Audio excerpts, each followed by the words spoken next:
डोकारे साखर कारखाना तात्काळ सुरू करा, अन्यथा आंदोलन अटळ. आदिवासी टायगर सेनेचा इशारा. 26 जूनला सुरत धुळे राष्ट्रीय महामार्गावर रास्ता रोकोचा निर्धार. नवापूर तालुक्यातील डोकारे येथील आदिवासी सहकारी साखर कारखाना गेल्या 2 वर्षापासून बंद असल्याने शेकडो ऊस उत्पादक शेतकरी, कर्मचारी आणि मजुरांच्या उदरनिर्वाहाचा प्रश्न निर्माण झाला असून कारखाना तात्काळ सुरू करण्यात यावा, अन्यथा तीव्र आंदोलन छेडण्यात येईल, असा इशारा आदिवासी टायगर सेनेने दिला आहे. प्रशासनाने वेळेत सकारात्मक निर्णय न घेतल्यास शुक्रवार दिनांक 26 जून 2026 रोजी सकाळी 10 वाजेपासून सुरत धुळे राष्ट्रीय महामार्गावर बेमुदत रास्ता रोको आंदोलन करण्यात येणार असल्याचा निर्धार संघटनेने व्यक्त केला आहे. मंगळवारी सकाळी 11 वाजता नवापूर येथील डॉ. बाबासाहेब आंबेडकर यांच्या पुतळ्यास पुष्पहार अर्पण करून आंदोलनाची सुरुवात करण्यात आली. यानंतर आदिवासी टायगर सेनेचे पदाधिकारी, कारखान्याचे कर्मचारी, शेतकरी व सभासद यांनी निवेदनावर स्वाक्षऱ्या करत जोरदार घोषणाबाजी केली. त्यानंतर मोर्चाच्या स्वरूपात तहसील कार्यालयात जात तहसीलदार दत्तात्रय जाधव तसेच पोलीस निरीक्षक अभिषेक पाटील यांना निवेदन सादर करण्यात आले. निवेदनात नमूद करण्यात आले आहे की डोकारे येथील आदिवासी सहकारी साखर कारखाना मागील 2 वर्षापासून बंद असल्याने शेकडो ऊस उत्पादक शेतकरी, कारखान्यातील कर्मचारी आणि मजुरांवर आर्थिक संकट कोसळले आहे. कारखाना भाडेतत्वावर दिल्यानंतरही संबंधित व्यवस्थापनाकडून शेतकरी आणि कर्मचाऱ्यांच्या प्रश्नांकडे दुर्लक्ष करण्यात आल्याचा गंभीर आरोप संघटनेने केला आहे.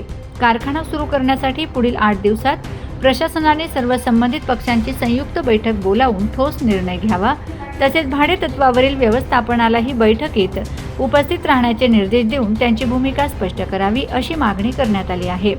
यावेळी आदिवासी टायगर सेनेचे राष्ट्रीय उपाध्यक्ष रवींद्र पाडवी, राष्ट्रीय प्रवक्ते अजय गावित, नवापूर तालुका युवा अध्यक्ष किरण वळवी यांच्यासह संघटनेचे पदाधिकारी, कारखान्याचे कर्मचारी, ऊस उत्पादक शेतकरी आणि सभासद मोठ्या संख्येने उपस्थित होते.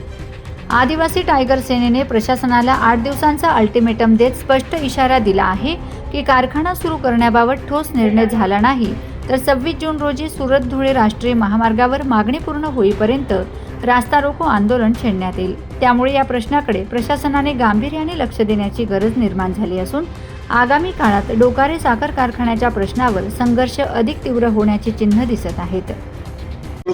की आम्हा डोकारे कारखानो 2 वर्षापासून बंद आहे, तर आम्हा ऊस आणि गुजरात लिजा पुढे बाकी जे ली जाता ऊस ते पैसा ना मिळता शेतकऱ्याला खूप त्रास आहे, तर आम्हा कारखानो चालू राहते हे आम्हा इच्छा आहे. जय आदिवासी.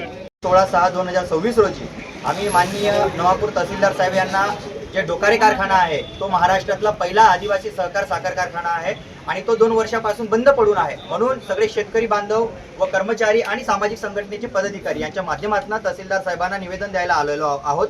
ते निवेदन दिल्यानंतर आम्ही त्यांना आवाहन केलेलं आहे की 8 दिवसाच्या आत जर कारखाना सुरू झाला नाही, सकारात्मक चर्चा घडवून आणली नाही, तर मग 9व्या दिवशी आम्ही धुळे सुरत जो महामार्ग आहे तर त्या ठिकाणी आंदोलन करणार आहोत. आम्ही साहेबांना हेही म्हटलं आहे की बुवा 8 दिवसाच्या आत कारखान्याचा धूर निघाला पाहिजे. जर कारखान्याचा धूर निघाला नाही तर 9व्या दिवशी हायवेवर आम्ही सगळ्यांचा धूर काढणार आहोत. हीच आमची विनंती आहे. जोहार, जय आदिवासी. पुढचं जे आंदोलन आहे तर ते आम्ही आपल्याला मीडियाद्वारे कळवणारच आहोत. तालुक्यातले, जिल्ह्यातले जेवढे पण आपले नागरिक आहेत, शेतकरी आहेत, कर्मचारी आहेत, यांना सगळ्यांना आम्ही या सोशल मीडियाच्या माध्यमातून मेसेज पोहोचवणार आहोत. जोहार, जय आदिवासी. Bureau report, Navapur express news, Navapur.